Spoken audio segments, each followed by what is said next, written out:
The rejection ceremony was supposed to break her.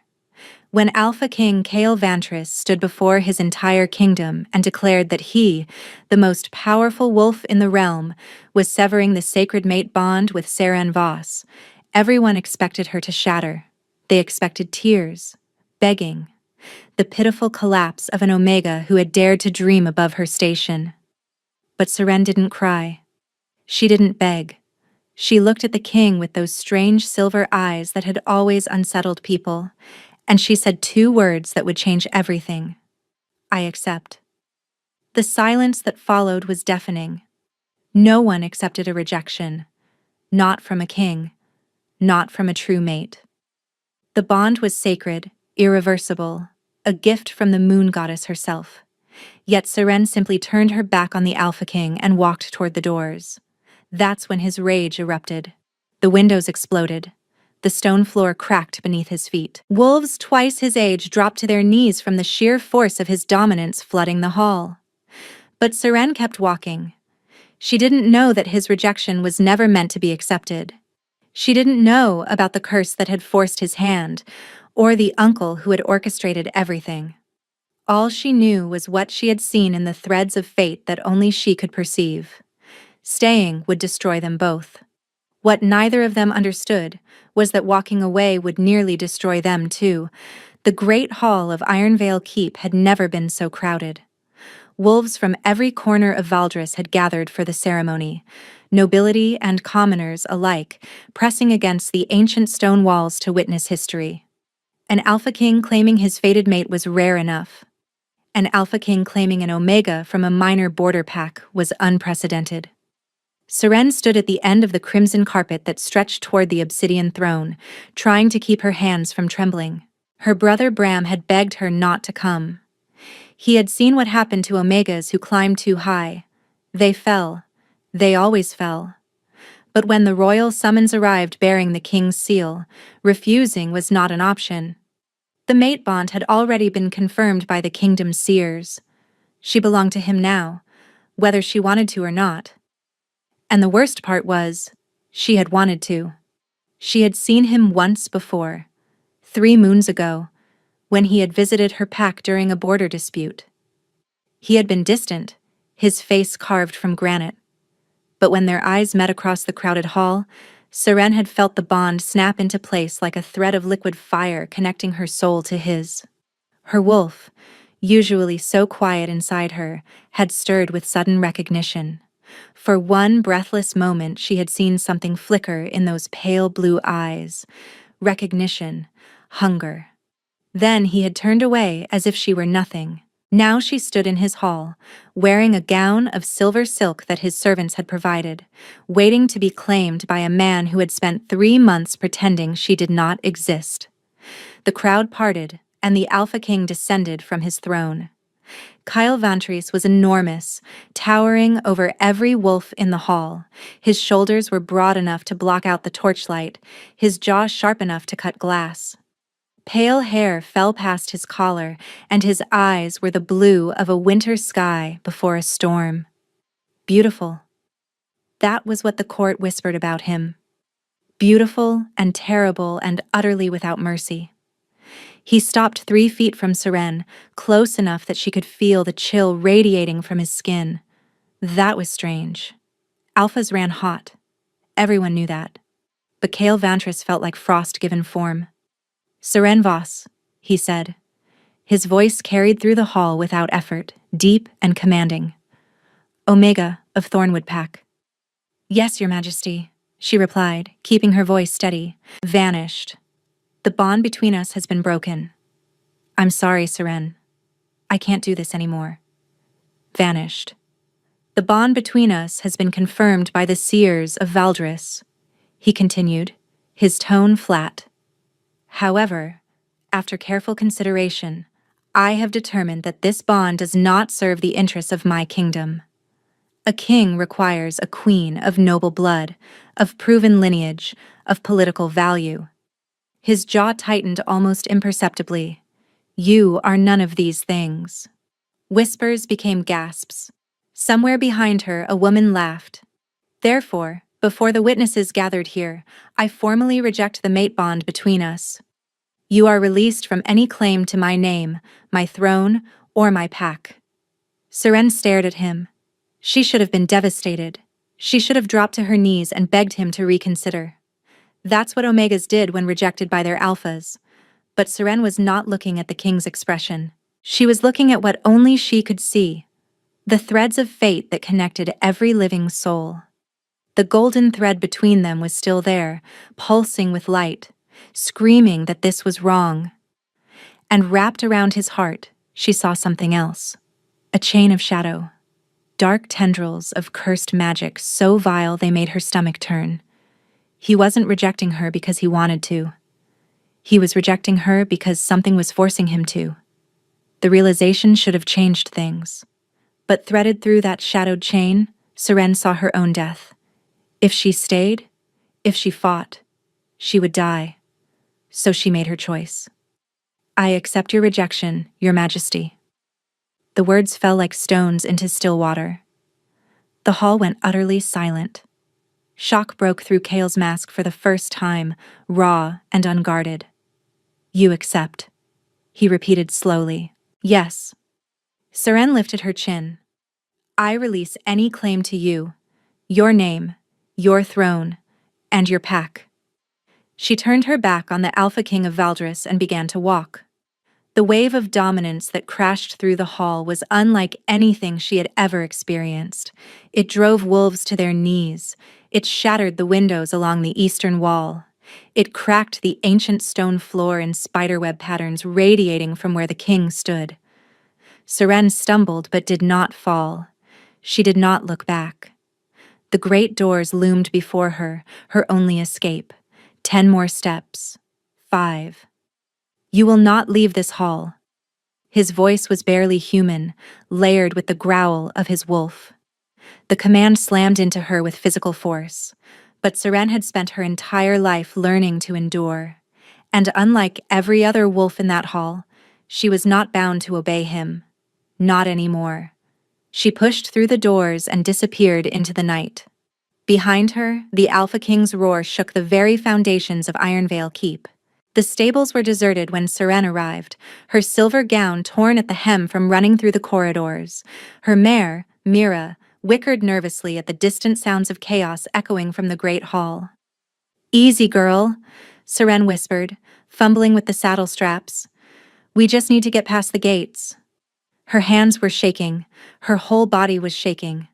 The bond she had just severed was screaming inside her chest, a raw wound that would take years to heal. Her wolf paced restlessly beneath her skin, confused and grieving. "Going somewhere?" Seren spun, her heart slamming against her ribs. A man leaned against the stable doorway, arms crossed, watching her with sharp golden eyes. He was older than the king, perhaps by a decade, with the same pale hair and aristocratic features. But where Kale's face was carved from stone, this man's held a predator's smile. "Lord Corvus," Seren breathed, "will be regent once my nephew succumbs to his unfortunate condition." Seren's blood ran cold. "Condition? Oh, did he not tell you?" Corvus stopped beside her mare. "The king is dying, little Omega. Has been for years. The curse his father placed upon him is slowly freezing him from the inside out." The shadowed chain around his heart. The unnatural chill radiating from his skin. It all made sense now. "Why are you telling me this?" "Because you intrigue me." Corvus's golden eyes fixed on her face. "No one has ever accepted a rejection from a true mate. The bond should have compelled you to fight. Yet you simply walked away." He tilted his head. "You've done me a great service tonight, Seren Voss. The king's wolf has been unstable for years. You were his last hope of anchoring it. Now that you've rejected him back, his wolf will tear him apart within the month.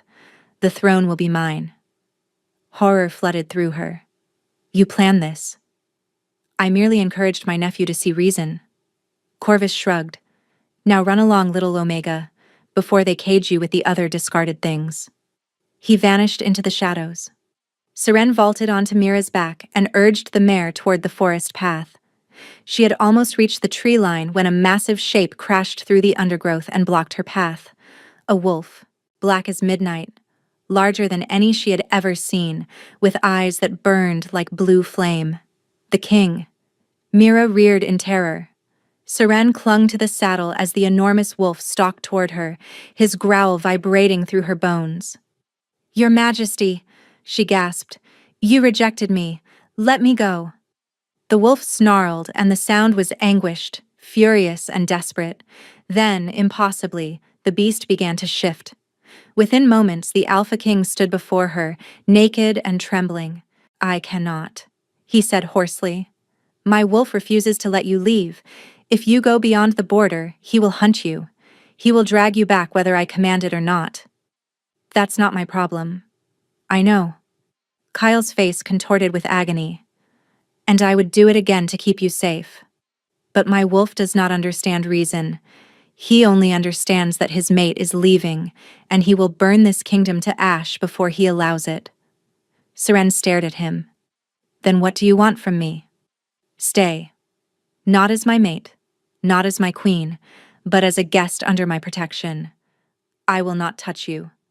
I will not claim you. But I cannot let you leave. That sounds like a prison. It's the only compromise I can offer." Seren looked at this powerful, broken man fighting a war inside his own body. "Fine," she said. "I'll stay. But I have conditions.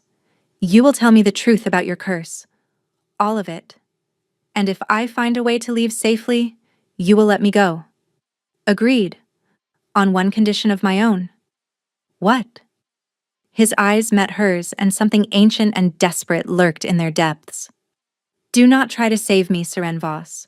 Whatever you see, whatever you learn, do not sacrifice yourself for a man who is already dead." He turned and walked back toward the castle, leaving her alone in the dark forest with more questions than answers. The chambers they gave her were beautiful. A canopied bed draped in deep blue velvet. Windows overlooking the moonlit gardens. A fireplace crackling steadily. It felt like a gilded cage. 3 days had passed since her confrontation with the king in the forest. 3 days of silence, of isolation, of servants who answered none of her questions. A knock at the door made her turn. "Enter," she called. The door opened to reveal a young woman about her own age, with copper hair and freckled cheeks. She carried a tray of food and offered a hesitant smile. "Good evening, my lady. I'm Isolde. His Majesty assigned me to attend you." Unlike the other servants, this one met her eyes. "Did he choose you specifically?" Isolde set the tray down. "He asked for someone who wouldn't be afraid of you, my lady. Most of the staff." She hesitated. "They say you're a witch. That's why you could resist the king's command. That's why he rages every night." "I'm not a witch," Seren said. It wasn't quite a lie. What she was had no name most wolves would recognize. She was halfway through a bowl of stew when another knock came, this one sharp and imperious. The door swung open before anyone could answer. A woman swept into the room, tall and regal, with silver blonde hair coiled atop her head. Her gown was crimson velvet trimmed with gold, and her eyes were the same pale blue as the king's. But where his held frost, hers held fire. "So," the woman said, looking Seren up and down. "You're the Omega who humiliated my son before the entire kingdom." Seren rose slowly. "Dowager Queen Thessaly. At least you know your courtesies." Thessaly's lip curled. "Though I had hoped my son would select a wife worthy of standing beside him." "With respect, your grace, he rejected me first." "And you should have fought." The Dowager Queen stalked closer. "Instead, you accepted his rejection like it meant nothing, and now the entire kingdom questions his strength." Seren held her ground. "Perhaps the kingdom should question a man who rejects his fated mate to begin with." Thessaly's eyes narrowed. "You have a spine, but spines break easily in this court." She leaned closer. "I don't know what game you're playing, but know this. I will not allow anyone to destroy my son. Not his uncle, not the curse, and certainly not some moon-touched peasant with ideas above her station." "Curse?" Seren repeated. So you know about it. Thessaly stiffened. Everyone knows. It's why no princess will have him. Why he's been alone for 10 years while his wolf tears him apart from the inside. Her voice cracked. My mate cursed him with his dying breath because Kale refused to execute me after he discovered my alleged affair. My son is dying to protect me, and there is nothing I can do to save him. Seren felt something shift in her chest. Beneath the venom lay a mother's grief. The king promised to tell me the truth, Seren said quietly. When he does, I may be able to help. Help? The greatest healers have tried. Nothing works. Thessaly straightened. Stay if you must. But don't fill my son's head with false hope. She turned toward the door, then paused. One more thing. Corvus has requested an audience with you tomorrow. I would advise you to decline. That man has been waiting for my son to die since the day the curse took hold. The door closed behind her. Minutes later, Isolde burst back in, face pale. My lady, come quickly, it's the king. He collapsed in the throne room. They're saying the curse has spread to his lungs. Her voice broke. They're saying he won't survive the night. Seren ran. She didn't think about propriety or protocol or the guards who shouted after her. She didn't think about Thessaly's warning or Corvus's golden eyes. All she could see were the threads of fate, and right now, the golden thread connecting her to Kyle was flickering like a candle in a storm. The throne room doors stood open, wolves crowding the entrance. Seren pushed through without apology. Kyle lay crumpled at the base of his throne, his skin white as bone, frost creeping visibly across his throat and chest. His beta, Daxon, knelt beside him, while healers shouted orders no one could follow. His temperature is dropping too fast, one healer cried. Fire won't help, another argued. The curse consumes heat. Seren dropped to her knees beside the king. Up close, he looked even worse. His lips were blue. His breath came in shallow rattles, and the shadowed chains she had seen around his heart had multiplied, dark tendrils wrapping around his lungs. Can you help him? Daxon asked desperately. I don't know, but I have to try. She reached for Kale's hand. The moment her skin touched his, she gasped. He was frozen, colder than ice, colder than anything living should be. But beneath that chill, she felt something else. His wolf. Howling inside him, thrashing against the chains, trying to reach her through the bond they had severed. Seren closed her eyes and did something she had never done before. She reached for the threads. Her gift had always been passive, a curse of seeing rather than doing. She could perceive the threads of fate that connected every soul. But she had never tried to touch them, to manipulate them. Her mother had warned her what happened to those who did. But her mother was dead, and the king was dying, and Seren refused to let Corvus win. She found the golden thread between them, still burning despite everything, and she pulled. Heat flooded through her, pouring from her core into their joined hands. It wasn't physical heat. It was something older, something that existed in the space between souls.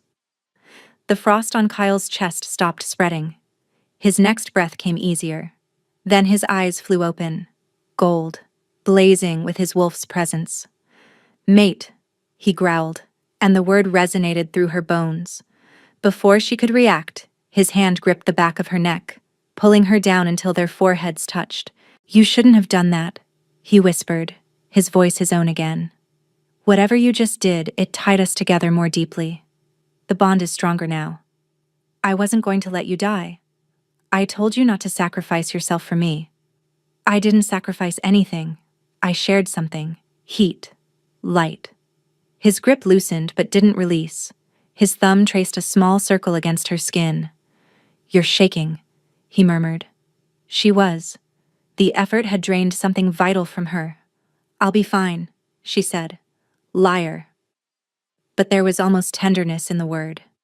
After the healers and Daxon withdrew, they sat together against the throne, and he finally told her the truth. My father discovered that my mother had been secretly communicating with a witch from the southern territories. He assumed it meant an affair, though she was only trying to find a cure for my younger sister Lysara, who was born sickly. His voice grew hollow. Lysara died before the cure could be found. My father blamed my mother, demanded I execute her for treason. When I refused, he used the last of his strength to curse me instead. The curse responds to emotional connection, Seren said slowly. The closer someone gets, the faster it spreads. Yes, when I felt the mate bond lock into place 3 months ago, I knew I had to sever it before it killed us both.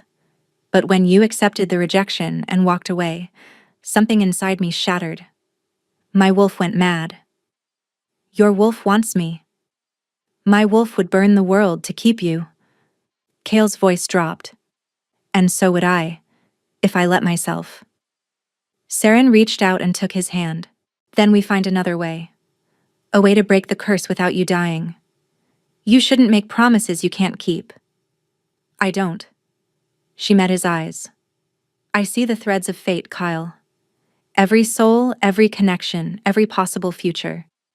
Your death is not the only path forward. Surprise flickered across his features. You're a seer. Something like that. What else did you see when you looked at me? Seren hesitated.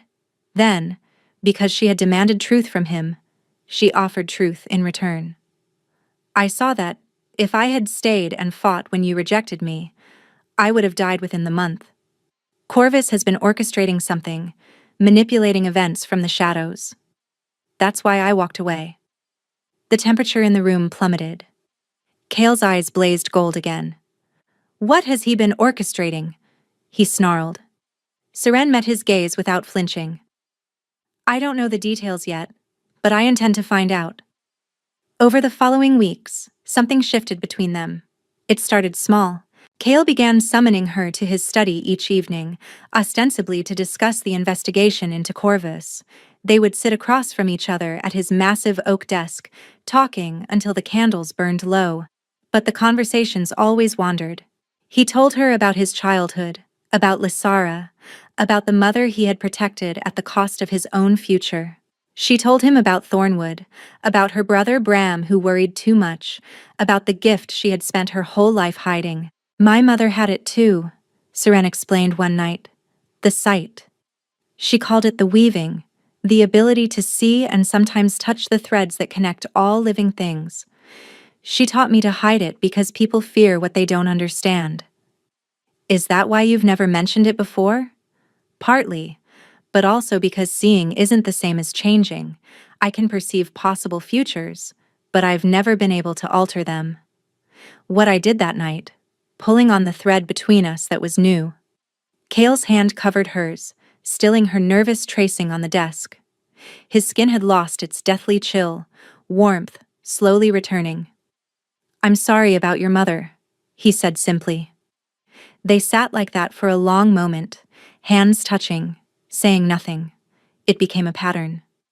Every evening she would come to his study. Every evening they would talk until the moon rose high. And every evening he would find some excuse to touch her. A hand on her shoulder as he leaned over to show her a document, fingers brushing hers when he passed her a cup of tea. His knee pressing against hers beneath the desk when the fire burned low. You're getting better, she observed one evening, pressing her palm flat against his chest. His heart beat strong beneath her hand. Kale went very still. You've been feeding me through the bond. I can feel it every time we touch. Realization dawned on her face. She hadn't known she was doing it consciously. Is that why you keep finding reasons to touch me? A faint flush colored his cheeks. Partly, but mostly I touch you because I cannot seem to stop myself. Kale. I know. He caught her hand, pressing it more firmly against his chest. I know this is dangerous. Every moment I spend with you risks accelerating the curse, but I've spent 10 years keeping everyone at arm's length, and I'm so tired, Seren. His voice cracked. I'm so tired of being alone. She stepped closer. Then let me stay, she whispered. His control shattered. He pulled her into his arms, burying his face in her hair. His body pressed against hers, still cooler than a wolf should be but improving by the second. This is madness, he murmured against her neck. Yes. I could hurt you. I know. Then why aren't you running? Seren pulled back to meet his eyes. Because the thread between us is the brightest thing I've ever seen. Whatever your father's curse tries to do, our bond is stronger. He kissed her. It wasn't gentle. It was the kiss of a man who had been starving for 10 years. His mouth claimed hers with desperate hunger, his hands fisting in her hair. When they finally broke apart, Kale's eyes were gold again. Mate, his wolf rumbled. Mate, Seren agreed. That night, for the first time in 10 years, the Alpha King of Valdris slept without shivering. And curled against his side, her wolf finally at peace, Seren allowed herself to believe that everything might actually be all right. She should have known better. The next morning, disaster arrived, wearing Corvus's calculating smile. A delegation from the southern reaches had arrived. At their head stood a woman of breathtaking beauty, with raven hair and eyes the color of blood-red rubies. "Who is that?" Seren asked Isolde. The maid's face had gone pale. "Lady Ravenna Blackthorn, daughter of the Southern Alpha. There were negotiations years ago for a marriage alliance with King Kale." Seren's stomach dropped. What happened? The curse. When word spread that the king was dying, her father withdrew her. But now Lady Ravenna has arrived with a witch who claims she can break the curse, and Lord Corvus has convinced the council that the king must marry her if the cure succeeds. Below, Corvus was welcoming the delegation, and standing beside him, face hidden by a deep hood, was a figure in dark robes. The witch. Seren looked at the threads swirling around the courtyard and felt her blood turn to ice. The witch's threads were corrupted, completely, utterly consumed by darkness, unlike anything she had ever seen. And one of those poisoned threads led directly to Kale. Absolutely not. Kale's voice echoed through the council chamber. He stood at the head of the table, hands braced against its surface, glaring at the assembled nobles. "Your Majesty, please consider." I said no. I will not marry Lady Ravenna. I will not submit to treatment from a witch I've never met. Corvus sat at the far end, expression wounded. "Nephew, I only want what's best for you. The witch, Morith, has cured similar curses before. And the price just happens to be my marriage to an allied princess who will produce heirs while I remain too weakened to rule?" Kale's laugh was bitter. How fortunate. Lady Ravenna sat beside Corvus, ruby eyes hungry. Perhaps the king would prefer to die rather than be cured. "Is that a threat, Lady Ravenna?" "Merely an observation." Ravenna smiled. "Rumors suggest the little Omega has been sharing your bed despite the rejection ceremony. What happens between myself and Seren Voss is none of your concern. It's very much my concern if I'm to be your queen." "You will never be my queen." Ravenna rose gracefully. "The witch Morath has requested an audience. The council has already voted to approve the match, pending a successful cure. You have 1 month to accept, or they will invoke the ancient right of succession and declare you unfit to rule." She swept from the room, Corvus trailing behind. The remaining councillors shifted uncomfortably. "You voted for this." Kale's voice was barely controlled. "Behind my back?" "Your Majesty, we had no choice," the eldest councillor said. "The curse is killing you. Lady Ravenna brings alliance and a cure. What does the Omega bring except scandal?" "She brings me," Kale snarled. "She brings my wolf. She brings the only light I've felt in 10 years. Threaten her again, and I will tear your throats out myself." He stormed from the chamber. Seren found him in his study, forehead pressed against the window glass. "Kale," she said softly. Don't tell me it will be all right." His voice was ragged. "The council has spoken. In 1 month, I either marry Ravenna or lose my throne. Then we have 1 month to find the real cure." Seren moved beside him. "The witch Morath. Her threads are completely corrupted, consumed by darkness unlike anything I've seen." "What does that mean?" "Nothing good. Morath isn't here to cure you.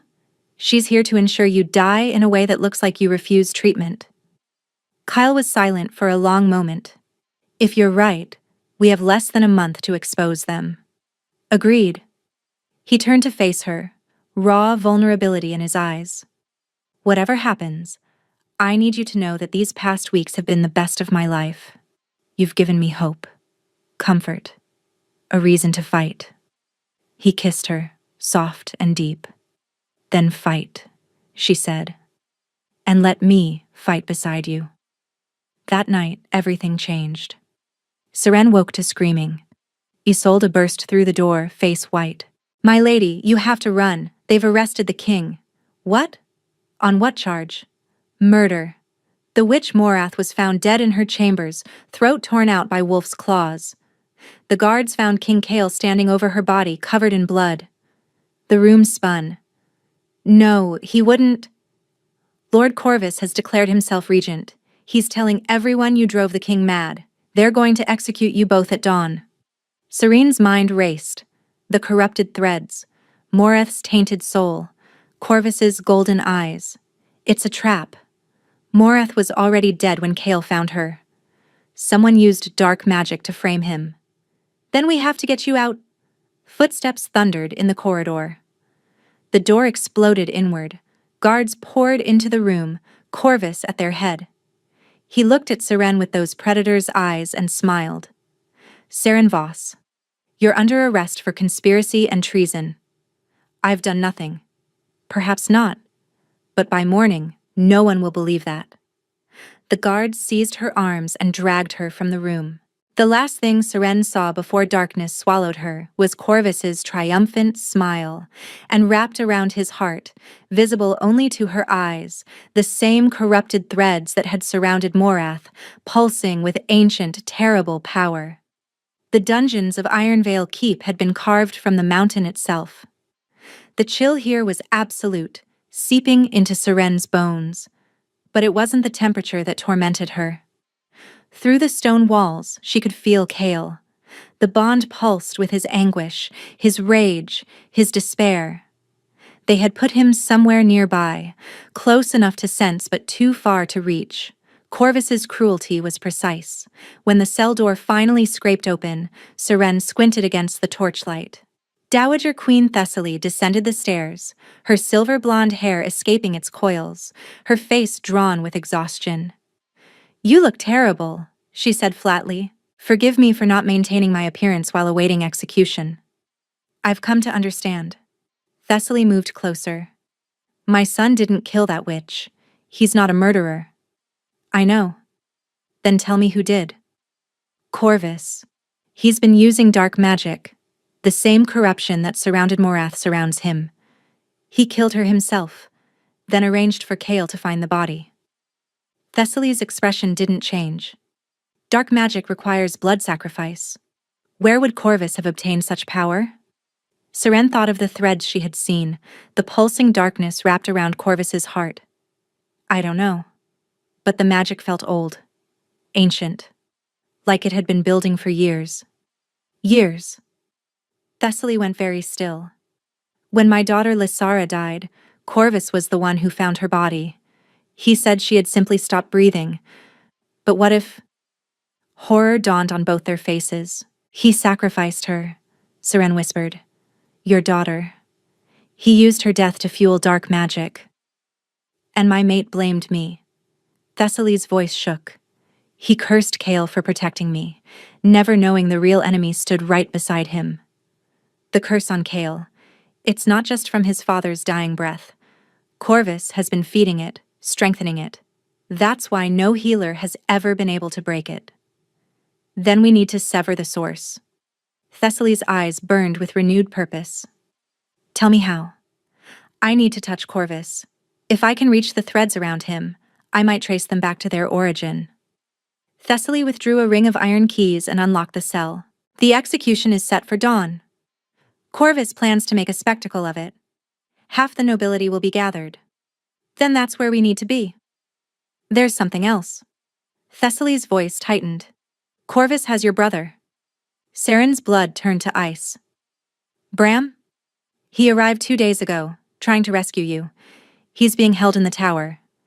If you try to expose Corvus and fail, your brother dies. Seren closed her eyes. Bram. Her protective, loving brother, who had begged her not to answer the king's summons. Where is Kale? The northern cells. Come. We don't have much time. They moved through the dungeon's winding passages, Thessaly leading the way with quiet confidence. When they reached the northern corridor, 2 guards stood watch. Thessaly didn't hesitate. The prisoner requires medical attention. Step aside. The guards exchanged uncertain glances but obeyed their former queen. They found Kale chained to the wall, silver manacles burning his wrists. When he heard them approach, he didn't look up. Come to watch me suffer, mother. I've come to set you free, you stubborn fool. Kale's head snapped up. The moment he saw Seren, something broke in his expression. You're alive. He strained against his chains. Seren, I didn't kill her. I swear to you. I know. She caught his face in her hands. Corvus did this. He's been using dark magic, feeding your curse, and we're going to stop him. How? I'm going to expose him. At the execution, in front of everyone. Alarm flashed across his features. You said manipulating the threads has consequences. Some things are worth the cost. You're worth the cost.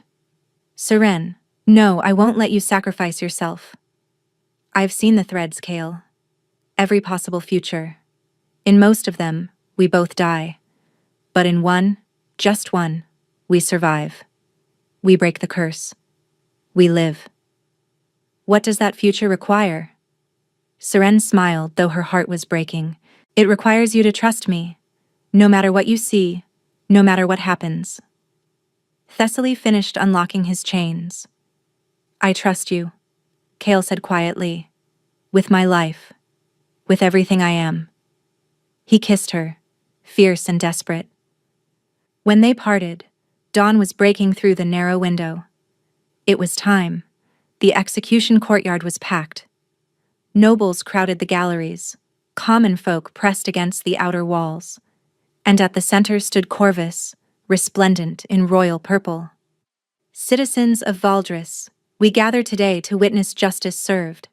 Our beloved king has succumbed to the madness of his curse, and the Omega who drove him to this state must share his fate. Seren stood on the execution platform, hands bound. Across from her, Kale knelt in chains, eyes fixed on her face. Trust me, she willed him. Daxon stood among the guards, his face a mask of conflict. His eyes met Seren's briefly, and she saw something there. Doubt about his orders, loyalty to his true king. Lady Ravenna stood beside Corvus. Such a tragedy. If only the king had accepted proper treatment. Corvus raised his hand, and an executioner stepped forward. Wait. Every head turned toward the gallery where Thessaly had risen. I invoke the ancient right of final testimony. Before any execution of royal blood, the accused must be allowed to speak. Corvus's smile tightened. Of course. Speak, nephew. Kale rose slowly. I am innocent. The witch Morith was already dead when I entered her chambers. I was framed by someone who has been working against this crown for years. Someone who murdered my sister when she was just a child and used her death to fuel dark magic. Gasps rippled through the crowd. Grief has addled your mind, Corvus said smoothly. Your sister died of illness. Everyone knows what you told them. Kale's eyes locked onto his uncle. But not everyone can see what I see. He looked at Seren. It was time. She closed her eyes and reached for the weaving. The threads of fate exploded into visibility. Thousands of them. Millions. Connecting every soul in the courtyard. She felt the drain immediately. Felt her own life force beginning to pour out as she pulled the threads into the physical world. But she didn't stop. She found the corrupted threads wrapped around Corvus, seized them, and pulled. The world shifted. Suddenly, everyone could see what Seren saw. The dark corruption pulsing through Corvus's soul. The tendrils connecting him to Kale's curse. The ghostly image of a small girl hovering behind him, her throat marked with sacrificial cuts. No, Corvus stumbled backward. This is impossible. I can see everything you've done, Corvus. Seren's voice echoed strangely. Every lie, every murder, every dark ritual. The ghostly image solidified, and Thessaly let out a broken cry. Lysera, my baby. He killed her when she was 7 years old, Seren said. Used her innocent blood to forge a connection to dark powers. When the old king discovered hints of magic, Corvus redirected the blame to the queen. And when Kale protected his mother, Corvus used the father's curse as a vessel for his own magic. The crowd erupted. Daxon moved first among the guards, turning to face Corvus with his sword drawn, his loyalty finally clear. And Corvus, his world crumbling, did the only thing he could. He attacked. Dark magic exploded from his hands, aimed directly at Seren. She saw it coming, saw the death it carried, and understood this was the moment. She could deflect and survive. Or she could let it hit her, and use the connection to tear Corvus's magic out by the roots. She chose. The darkness slammed into her chest. Pain exploded through every nerve. She heard Kale roar her name, heard chains breaking as his wolf took over. But she didn't fight. She embraced it. She followed it back along the corrupted threads, past Corvus's defenses into the very core of his power. And there, wrapped around his heart like a parasite, she found the source. She grabbed it with both hands and pulled. Corvus screamed, the darkness ripped free from his soul. His body convulsed, aged decades in seconds, collapsed into ash. And as the dark magic died, so did everything it had sustained, including Kale's curse. Seren felt it shatter, felt the chains dissolve, felt the bond between them blaze with golden light. Then the world went dark. She woke in a bed softer than clouds. "You're awake." Seren turned. Kyle sat beside her, face haggard, eyes red-rimmed, but color had returned to his skin. She could feel warmth radiating from him. "How long?"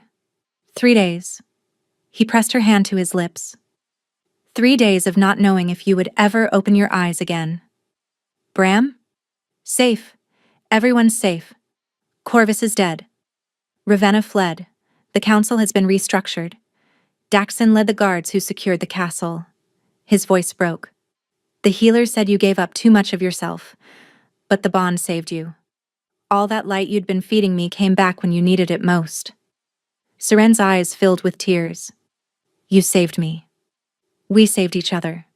He leaned down, pressing his forehead to hers. Mate. Mate. She whispered back. 6 months later, Seren stood in the great hall of Ironvale Keep, wearing a gown of silver and gold. The kingdom had gathered to witness their Alpha King formally claim his true mate as queen. Her brother Bram stood in the front row, tears streaming down his face. Dowager Queen Thessaly sat in the gallery, a genuine smile softening her features. Daxon stood at attention near the throne, proud and steadfast. Even Isolde was there, beaming with pride. And at the altar, waiting with love blazing in his pale blue eyes, stood Kale. He was whole now, truly whole. The curse had left no trace. You came, he murmured as she reached him. Did you think I wouldn't? I thought you might realize you could do better than a man who once publicly rejected you. Seren laughed. I accepted that rejection, remember? Which means I get to decide when to reverse it. They exchanged vows, rings, and finally, the claiming. His teeth sinking into her neck as hers found his, marking each other permanently. The bond snapped fully into place, and Seren gasped at the rush of connection. My queen, Kale breathed.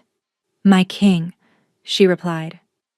Later, standing on the balcony overlooking their kingdom, Seren leaned into her mate's embrace. What do you see?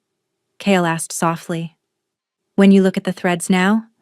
She smiled, watching the golden light that connected them pulse with eternal brilliance. I see children, 3 of them, with your eyes and my stubbornness. I see a kingdom that prospers. I see your mother finally at peace. And us? She turned to face him, cupping his cheek. I see us growing old together. I see a love that strengthens instead of destroys. She kissed him softly. I see everything we almost lost, and everything we gained by refusing to give up. Kale pulled her close. I spent 10 years believing I was cursed to die alone. Then you walked into my life, accepted my rejection, and turned everything upside down. Regrets? He laughed, free and joyful. Not a single one. Below them, Valdris stretched toward the horizon, full of wolves who had witnessed their love story unfold against impossible odds. It was a story that would be told for generations. The Omega who accepted rejection, the king who learned to love, and the bond that proved stronger than any curse.